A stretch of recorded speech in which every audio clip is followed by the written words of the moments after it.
Hello everyone, Dan Hurd with Dan Hurd Prospecting here. Welcome back to my channel. And if you're new, welcome. I hope to earn a subscription today.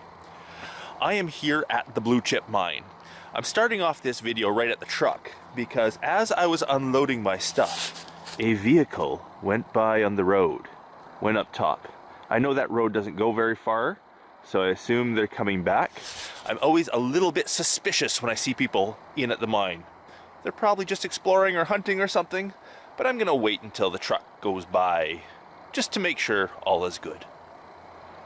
I was here about 2 weeks ago collecting samples underground, and I only had a short period of time here to get those samples and get out of here, and there was one more sample I wanted. So I've come back today to take the last sample I wanted, and it is of that spot where Davey found the really good assay results.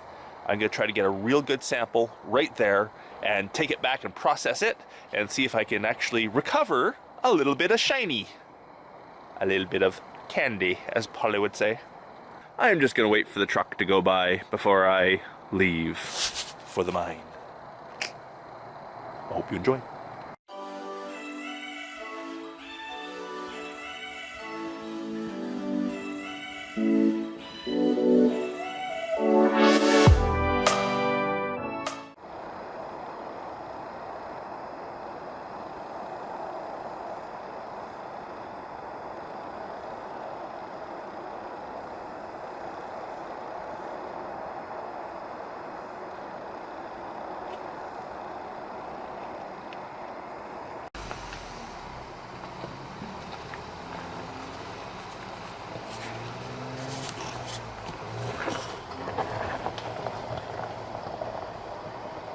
And there they go.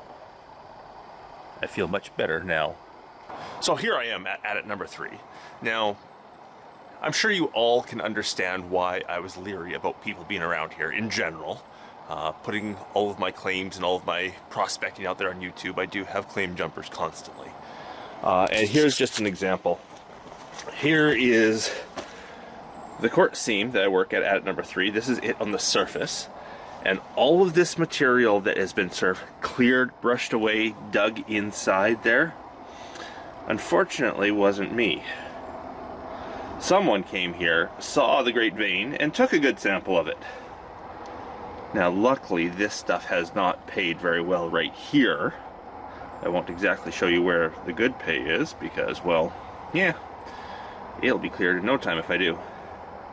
But yep, someone came and took a whole big sample all the way along the seam, cleared it out nicely.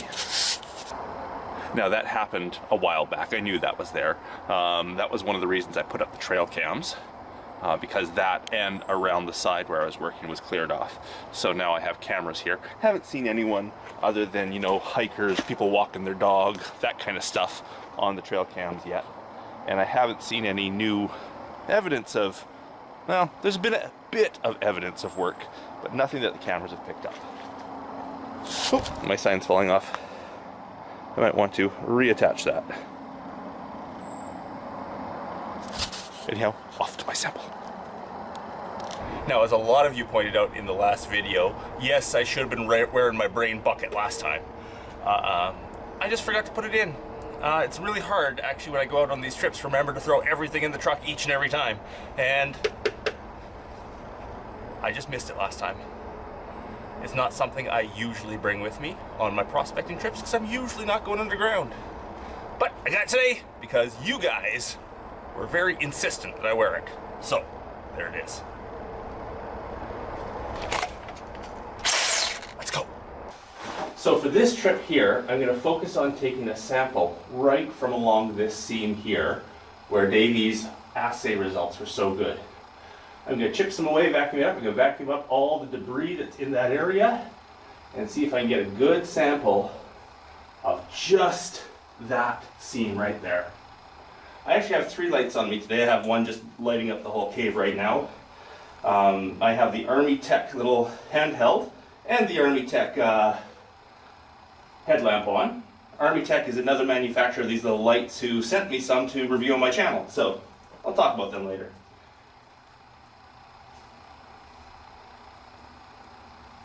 Time to see what I'm gonna get.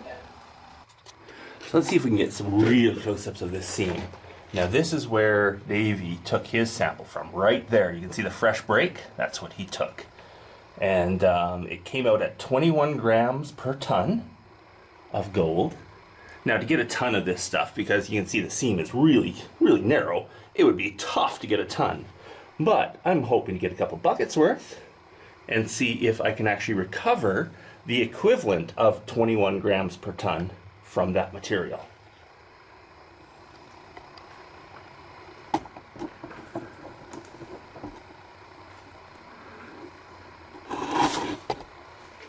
That's it right there. High in sulfides.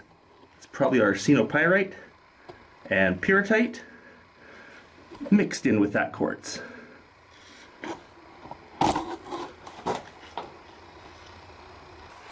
So my first job here is just going to be to vacuum up the loose bits that's all around here. Get rid of all of the old stuff before I start digging new stuff.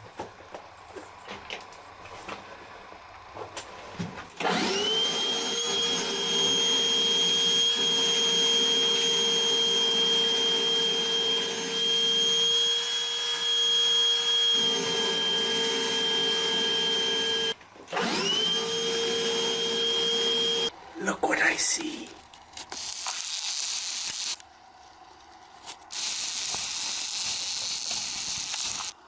I'll have to make sure I don't disturb him. He's having a nice little rest in here.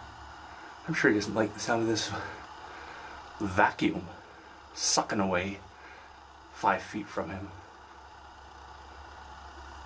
Look at that. A little bat.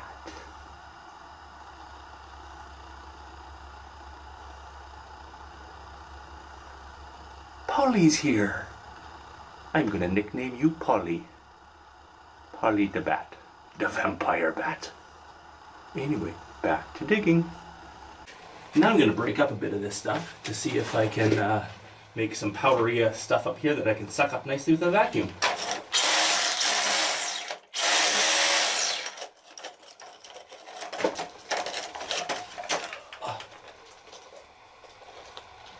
Show the camera what we're looking at here. There's the camera, there we are. That's the stuff right there. I should bring a bucket in here for this, for the bigger pieces. Like that.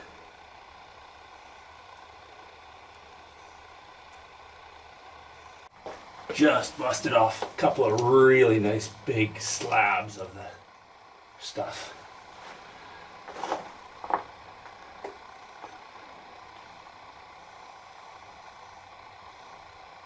No visible gold, but that's a nice slab. Let's get the light on a bit better. Let me get behind the camera and look at it. There we go. And there were a couple of big slabs like that I just broke off. Oh, there's a huge one.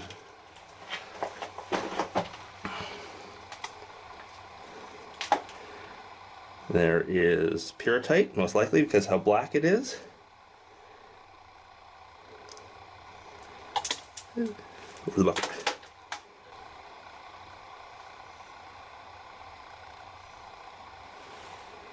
That gold right there? Can't quite tell.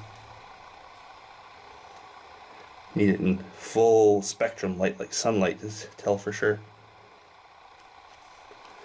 Oh, how about that? That could be gold. Exciting! Ooh, bright. You probably can't see me at all, eh? You either see where my light's going or you see me blinding the camera. There we go. There's the first piece that actually looks like gold. Again, I can't really tell until I get out in the light. But right there, it shines the right color. That's pretty much, that's it. That's gold. Camera picking that up? I can't tell. There we go, first visible piece of gold. Pretty sure of it. I'll focus on that spot over there a bit more. Into the bucket it goes.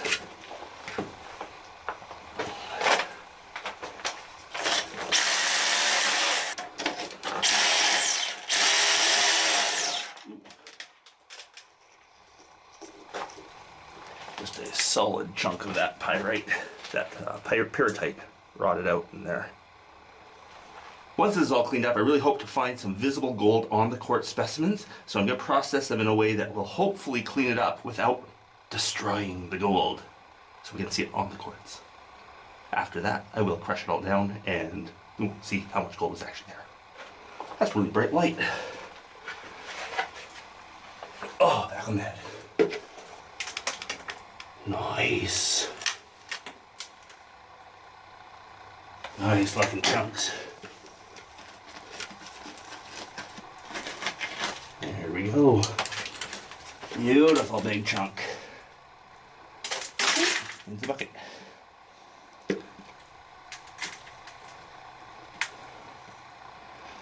Ooh, let's hope I'll get a good sample here.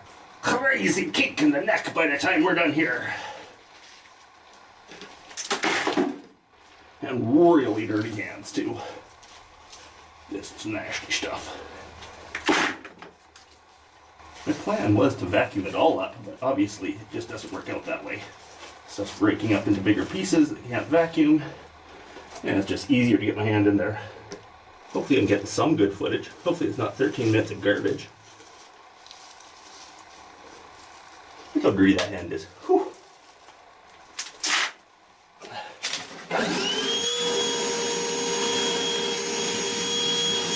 I've got a nice sample now. I like it. Yes. The bat is missing. I must have scared him when I walked around the camera, and he flew away.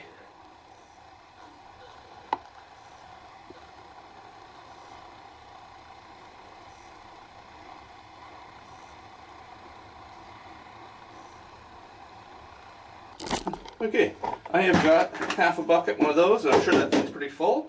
That is going to be a great sample for me to work with and see what I can recover from that seam that's supposed to have 21 grams per ton. It's not a ton, so I'm not getting 21 grams, but you know, half a gram, 1 gram out of that would be awesome. So, you might be able to notice it's a lot farther in than it was the last time. And real nice rusty stuff up there. Great looking material. Sulfides, quartz, gold, let's hope. It's kind of funny, in the last video where I was working, way over there where that light is, I did a pan of the camera along the seam, just like this, just along the seam, and I saw areas in the footage, things like that looked so much like real gold in the footage that I didn't see in person. I wonder if it was. I should go back to those spots and have a look. Unfortunately, I don't remember where they were.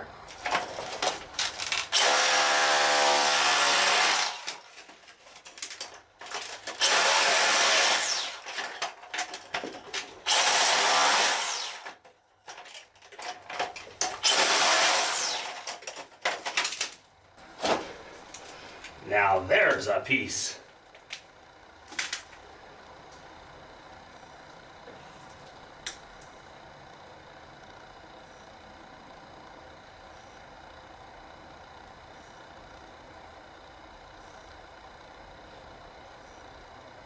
There could be some nice plates here. Dissolve these in an acid and hope some gold shows up. Because like that is a beautiful, beautiful plate. Let's hope it shows gold. I can't get my head up enough to see. The roof is too close. I'm gonna have a nasty kink in my neck. Oh, don't rub my eyes. Don't rub my face with these hands. What a mess that would be.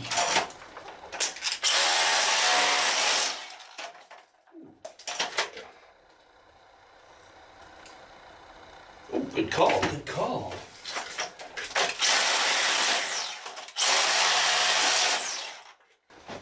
I don't know if I have like deafness, arachnis crawling on my head, or if it's just sweat coming off of it.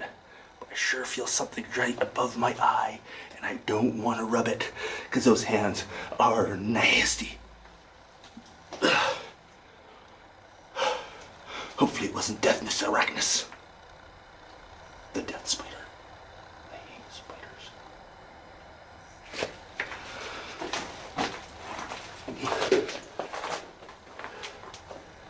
I haven't processed the material I took from here last trip yet. I'm hoping once I process it, I will be looking at different spots, as well as that one up there. Ooh, look, I've seen down below. Don't remember that one. Anyhow, let's go in the light. So I have my sample, some in a bucket, some in the vacuum. But before I look at it, let's go for an explore. Let's go look around inside adit number 3. See if we can find more bats or anything else. Bears, vampires, Polly. Okay, hey, got 2 lights going now. Got lots of light. Look how bright these things are. These little LED flashlights are amazing. All the way to the end of the adit, easily lights it up. We'll find another bat. Although I don't want to disturb them. And yes, for those people who are worried about my safety, I know about the rabies thing in bats.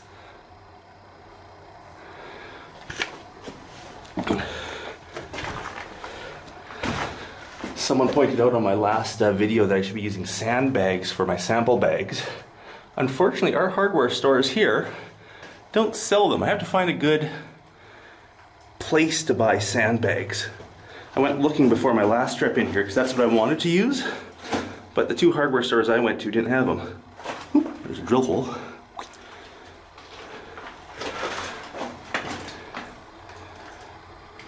Drip. Drip. This concerns me a little bit right here. See all these rocks on the ground? They probably weren't left there by the original miners. Probably means at some point the water freezing and thawing has broke them free from the surface here. So if you see lots of debris on the ground, that means, ooh, stuff is falling. If you see spots without much debris on the ground, it's fairly stable. So along here, no worries. Right here, that means a lot's come down over the years. I still wouldn't worry about it right now. I wouldn't want to be in here early spring when the ice is sort of thawing and freezing and thawing and freezing and really wedging these rocks apart. That's when rocks fall. Like that. A hard hat would not help me against one of those beasts. Break my frickin' neck. Anyhow, pretty cool in here. Pretty cool out there. See if we can get a fancy picture.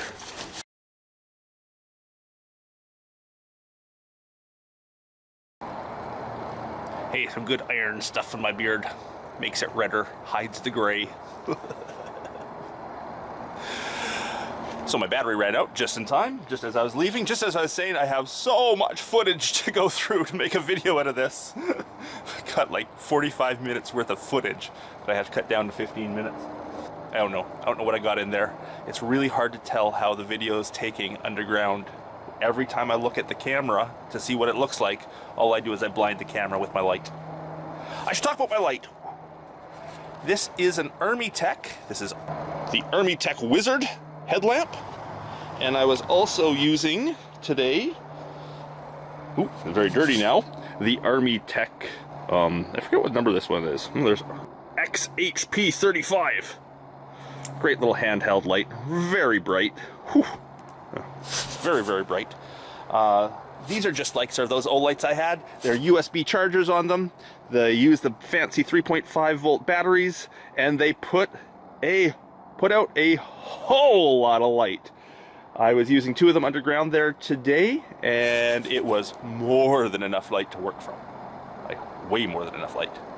Blinding. We got all sorts of modes. They have low light, high light, turbo, which really blinds you. They say on the lowest setting, this thing will run for 200 days on that battery. On the lowest setting. It's real, what do they call it? Firefly or something like that. It's really low, but it'll run forever. And on the highest setting, it's, you know, minutes, because it drains that battery quick. So again, I'm going to leave a link down below in my videos to the Armitech lights, along with the O lights. They both want to sponsor my channel. I'll give them both some time. And you'll see both of them being used in the future. Maybe together. It is a beautiful fall day out here. Absolutely love getting out here like this. Underground was a little warm, so I took my jacket off. Coming out here, whoo, it's a little nippy. It's chilly out. Again, I got a whole process in mind for testing this sample, and you will definitely see that on a future video. I'm trying to get some content I can do over the winter when I can't get out prospecting, so I can keep these videos going and keep you guys interested in mining. So it might be a while before that comes out, because right now the weather is amazing for getting out prospecting. I want to get out prospecting. I'll do the processing over the winter time. Anyhow, everyone, Dan Her with Dan Her Prospecting, signing off from the Blue Chip Mine, adit number 3. I really hope you enjoyed. If you did, let me know by hitting that thumbs up button. Leave me a comment. And if you haven't already subscribed and you like watching these kind of videos, please consider subscribing. That way you won't miss future videos. So until the next one, everyone. Bye. Oh, that's a dirty hand.